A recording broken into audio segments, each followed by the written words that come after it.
ក្នុងរឿងស្នេហាគ្មានមនុស្សណាល្អឬអាក្រក់ទេគ្រប់គ្នាគឺសិតតែធ្វើតាមការទាមទាររបស់បេះដូងដូចនេះបើសិនជាបេះដូងគេជប់ស្រឡាញ់យើងអីយើងព្រមឲ្យគេទៅ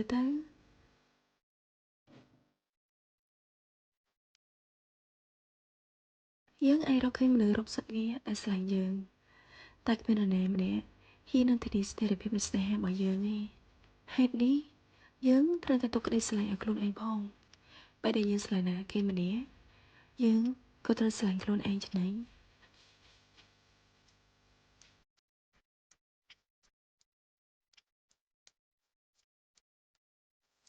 បើយើងយកការស្រឡាញ់ទៅឲ្យគេអស់ហើយមិនខ្ជិលស្រឡាញ់ខ្លួនឯងដែលគិតថាមានគេស្រឡាញ់យើងគ្រប់គ្រាន់ហើយនោះ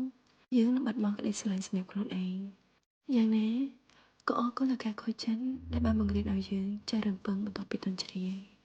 ព្រមទាំងធ្វើឲ្យយើងចេះស្រឡាញ់ខ្លួនឯងជាងមុន